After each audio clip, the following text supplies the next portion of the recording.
we are demonstrating dynamic access provision, and let me introduce my team. I'm Pramod Shanbag. Myself Abhilash. Myself Harish. Let me just give you an introduction about the solution that we are trying to build here. So access provisioning itself is a little complex thing because of the various challenges. Like if you have a same network, you can consider this as a hotel or enterprise or a campus network. You have the same network, but you want to give policies or access differently for the different user group. Like the same hotel network should be accessed differently by your employees and the guest. So how do you do it? This is a bit of a complex challenge for the admin, right? And in your network, you also want it to be right for the guest network. You want the guests to be the access to be available only for few hours, maybe something like check-in, check-out. You want to tie your access access grant with the check-in, check-out. This is not easy as well. Also, in the network, always the devices are identified with their MACs and IPs. So for an admin to add any ACLs or block rules, things like that, based on IPs and MACs, again, he has to remember so many MACs, so many IPs, and things like that, right? And also, so there is no single plane where he can see the entire view of the network, something like your traffic monitoring system, where you can know which user is connected at which point, right? So these are the problems that we are trying to solve in this solution.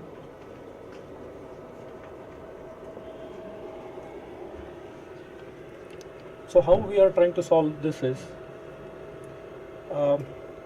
in the solution, admin will have a user interface wherein he can define policies for the user or user group.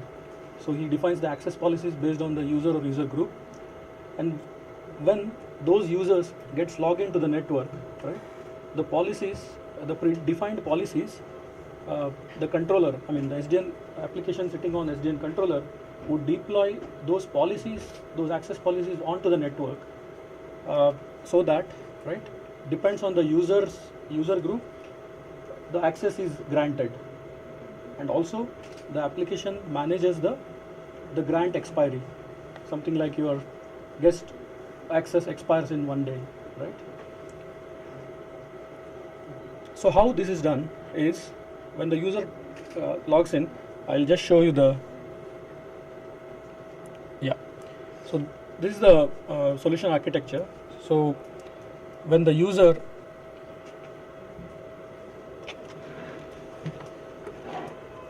enters into the network, the entry activity has been informed to the SDN controller, which in this case, controller redirects the traffic to the authentication server, where the admin has configured the policies for that particular user or user group.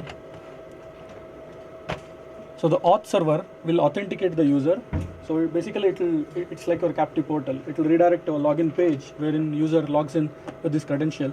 So this is the first phase where users are authenticated, and once the users are, that particular device for that user is authenticated, the auth server informs SDN controller to deploy policies which are defined for that particular user or which user group he follows in. So after this policy deployment, he has the actual access to the right server.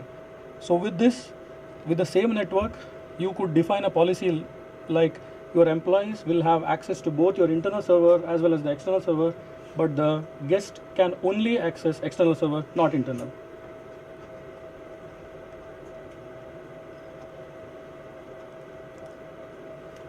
So we had plans of demoing these use cases, like you admin creates guest and employee and defines the access policies, and when the guest user logs in, he gets a login page, he logs in with his credentials.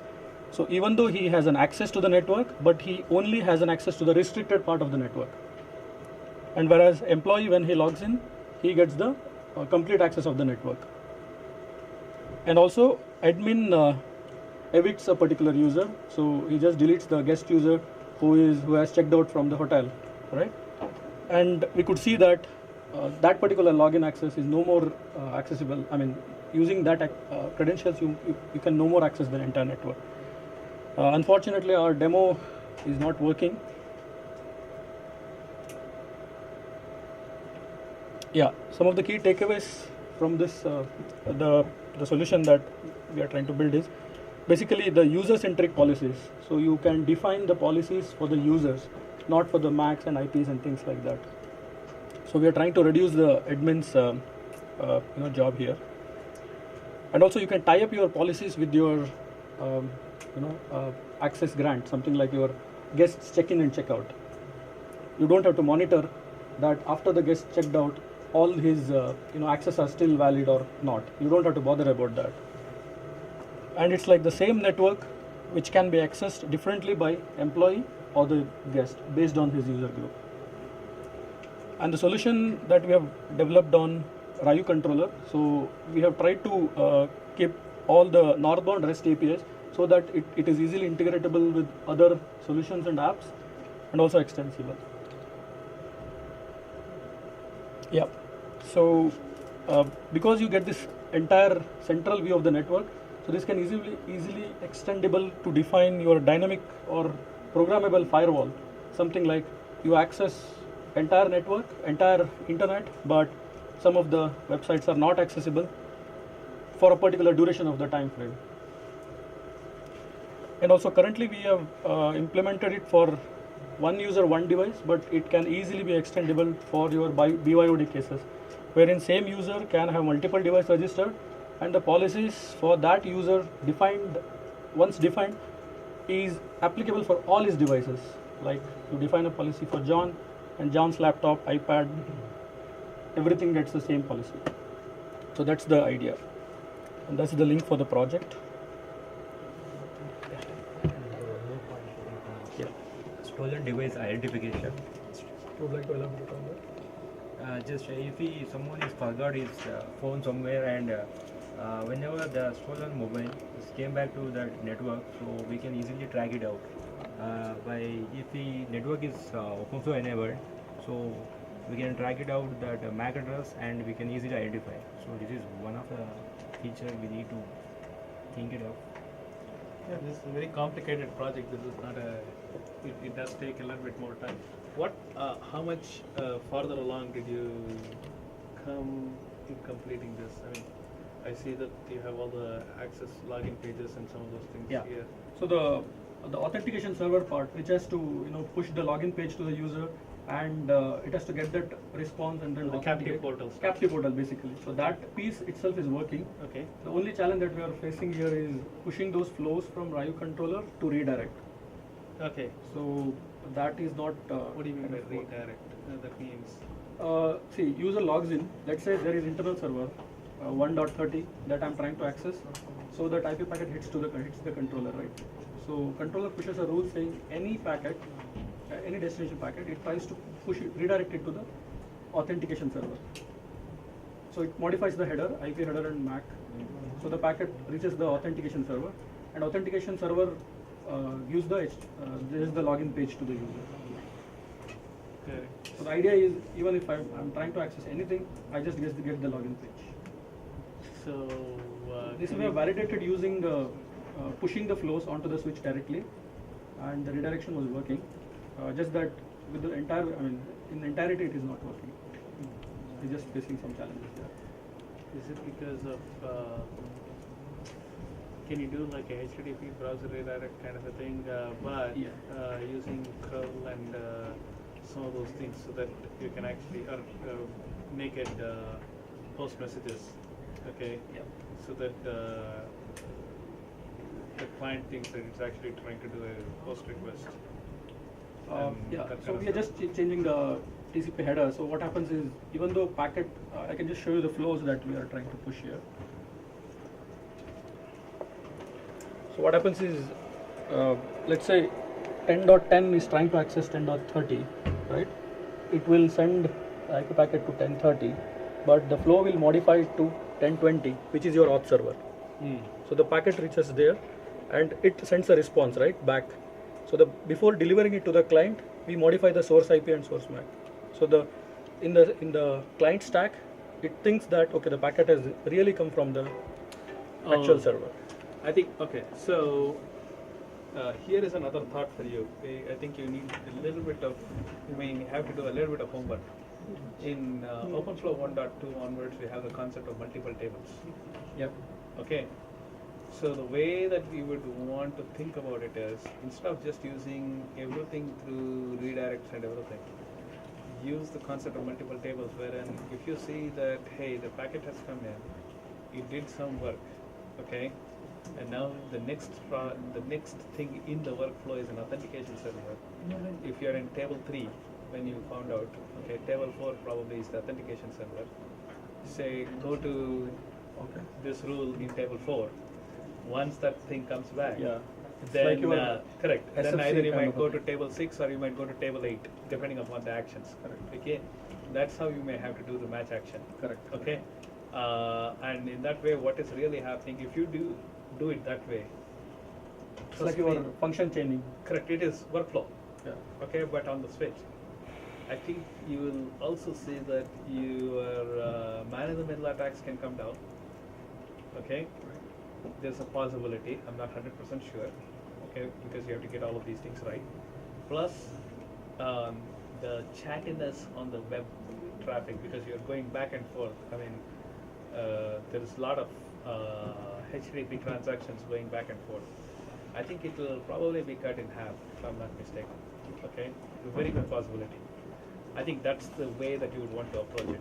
I think with this, what is happening is that the kind of encoding and mangling and all that stuff that you have to do in order to get to your destination is going to be very hard with this. Okay, you really have to use, I mean, that is the reason as to why the multiple tables were actually created. Right. Okay, so use that concept, and probably you can write it in a lot more fewer lines of code than you had ever imagined. Okay. Sure. So that is something that you would want to investigate. If you get that thing working, I think that would be a very powerful statement. Because Sure. now you can already do bandwidth and all the other things. Okay, now you can say, hey, for this user, measure the bandwidth for this. Okay, give me the bandwidth. You can do all kinds of things. Yeah. Cool. It's exciting. It's what you're also trying to demonstrate here is that I think by going through this process, I think if you document it and if that thing works, then you can say, hey, we started with this, but we ended up with this, and this is what is the difference between doing it the traditional way and doing it the open flow way. And that's a very powerful statement indeed. And one more thing about this product is actually we have a background daemon which is actually which runs and evicts the users as it is. I mean, admin will not have an overload to go check the user if he is not there when then delete. Actually, when there is a user while creating a guest user account, he can specify the eviction duration. I mean, the time where he's the time in which he will be staying in that premises, right? So it can be like 1 day or 2 day. For demo purpose, actually we were implementing it in seconds. So after that particular amount of time, the admin will not have a overload to go and delete. Actually, the DB itself, the entry will get deleted. Yeah, again, I think there is a flow expiration where Rahul is, but there is also the flow expiration that you could actually use. You create a flow for that user, and once the flow expires, automatically it gets nuked from the system. So in that way, you don't have to maintain a separate DB too. Okay, so that's also something that you will want to think about. Okay, I think probably, try and do some of those multiple table stuff and try to tweak architecture a little towards that, utilizing some of these other features. Your code might actually be a lot more simpler than how you started. So it's something to think about. Excellent. Thank you very much. Thank you.